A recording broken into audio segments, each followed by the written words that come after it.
Salut les amis, bienvenue dans ce nouveau numéro. Aujourd'hui, nous sommes le 17 avril, soit 2 semaines après la dernière intervention que j'ai effectuée. Par ailleurs, il fait 13 degrés aujourd'hui. Je suis face au soleil, comme j'avais dit dernièrement. Comme vous le constatez, les abeilles sont en train de sortir de plus belle. Et il est vrai que depuis 2 semaines, les températures étaient relativement froides. Donc difficile de pouvoir intervenir, difficile de pouvoir suivre l'activité pour pouvoir, par exemple, leur mettre des hausses, sachant que mettre des hausses, il faut attendre une vingtaine de degrés. Donc on a pris un petit peu de retard. Par contre, vigilance. Tout peut repartir assez rapidement. Aujourd'hui, la visite va plus consister à faire une répétition des dernières visites parce qu'on est encore dans des conditions où on a besoin de vérifier l'état des colonies, si elles sont toujours aussi fortes, surtout de s'apercevoir si elles ont des ressources, sachant que moi je suis arrivé à une situation où les colonies étaient relativement maigres en termes de stock. Fort heureusement, lors de cette dernière visite que j'ai effectuée avec vous, j'ai rajouté des stocks de nourriture par l'intermédiaire de cadres de miel issus de l'année passée. Chose que je pouvais très bien remplacer par du candy. Sans quoi, les colonies auraient pu avoir beaucoup plus de mal pour survivre. Alors, pour ce qui est de mon rucher, la dernière fois j'étais à 6 colonies. Là, c'est toujours le cas, enfin, vivantes, bien entendu. Il va falloir quand même que je vérifie s'il y a toujours autant de stock et voir l'évolution du couvain. Pensez également à vérifier la météo durant les 2 semaines qui vont venir. Cela va vous permettre de savoir quelle action il faut réaliser. Admettons que ce soit 2 semaines où on va avoir encore une période de fraîcheur, c'est-à-dire en dessous des 15 degrés, il faudra penser certainement à rajouter du candy ou du stock de miel. Ce qui n'est pas le cas, j'ai regardé les températures qui vont arriver dans les 2 semaines, elles vont repartir à la hausse et au-dessus des 15 degrés et atteindre petit à petit les 20 degrés, ce qui va permettre maintenant de mettre en place une véritable activité avec vos colonies. Et là, maintenant, tout peut aller très vite. Donc il va falloir réagir et être régulièrement sur votre UG une fois par semaine pour pouvoir remettre en ordre tout le corps et certainement d'ici une semaine ou deux, pourquoi pas, je m'avance peut-être un peu vite, mais on n'est pas à l'abri d'avoir à mettre déjà les hausses. C'est aussi pour vous l'occasion de vous organiser par rapport aux objectifs que vous vous êtes fixés. Exemple, moi j'ai 4 ruches où j'ai des jeunes reines de l'année passée. Je compte pouvoir les utiliser pour essentiellement faire du miel. Il y en a 2 autres, quant à elles, il s'agit de 2 reines qui sont marquées rouges. Il est fort probable que je sois amené à les changer toutes les 2. Alors, ce que j'ai à réaliser, ce sera certainement également des divisions que je partagerai avec vous. Attention, point de vigilance. Reine rouge ou reine âgée ne veut pas forcément dire changer absolument. Rien ne vous empêche de lui laisser une chance, enfin à chacune des reines qui sont relativement âgées, pour vous apercevoir si le couvain est suffisamment dense, de vous dire je peux peut-être refaire encore une année avec cette reine-là. C'est vrai qu'en moyenne, on garde une reine 3 ans et on la renouvelle tous les 3 ans. Mais en règle générale, qui dit reine âgée, dit qu'elle aura de moins en moins de pontes et dit également risque d'essaimage. Pourquoi ? Parce que les abeilles auront certainement décidé de la changer. Alors, effectuer une première visite avec cette ruche. J'en fume juste un tout petit peu pour prévenir de mon arrivée.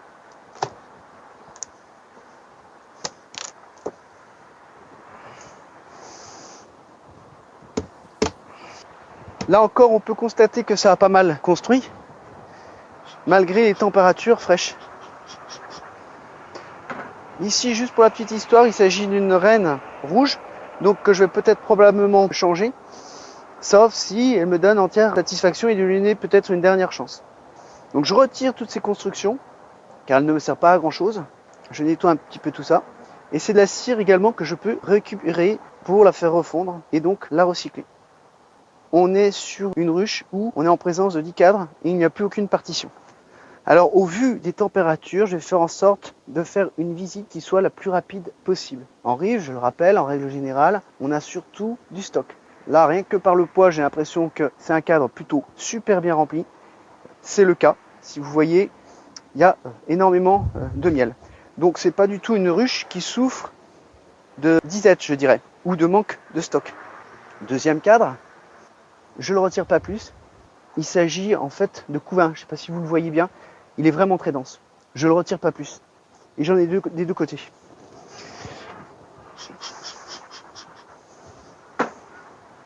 Troisième cadre, il s'agit également de couvain. Je le retire pas plus. Quatrième, il s'agit de couvain également. Cinquième cadre, du couvain. Je vais essayer de vérifier si je vois des œufs Je vois des larves, je fais au plus vite.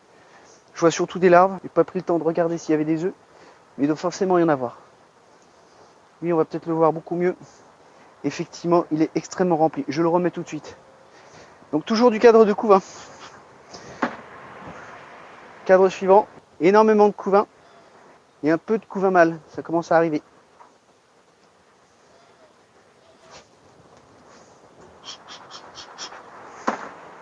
Huitième cadre, que du couvain. Neuvième cadre, essentiellement du couvain. Dixième et dernier cadre, cadre de rive.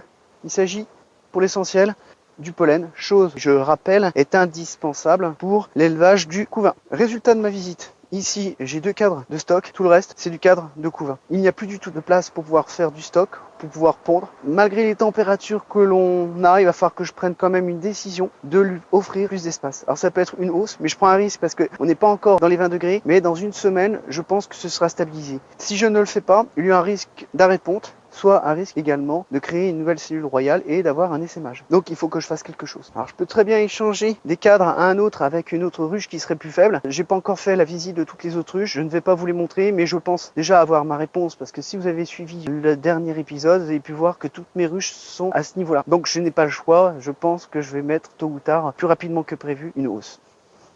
L'épisode arrive à sa fin. J'ai juste utilisé cet exemple pour vous montrer une visite. Je vais m'occuper des autres visites si je trouve quelque chose d'autre. Bien entendu, je le partagerai avec grand plaisir. Sachez une chose, il s'agit, ou rappelez-le, il s'agit d'une reine rouge. Vous avez vu le résultat. Pour une reine rouge qui a plus de 2 ans, elle a un fort couvain. Donc j'ai plutôt intérêt à la conserver pour le moment et à ne pas la remplacer trop rapidement. Après, rien ne m'empêche d'anticiper, de faire des divisions, chose que je vais effectuer et vous montrer pour pouvoir préparer d'autres ruches avec des reines nouvelles et du coup de refaire des réunions si nécessaire et que cette fameuse reine rouge décline en termes de ponte. Je vous souhaite à toutes et à tous une très bonne saison apicole et je vous dis à très bientôt pour de nouvelles aventures. Ciao, ciao.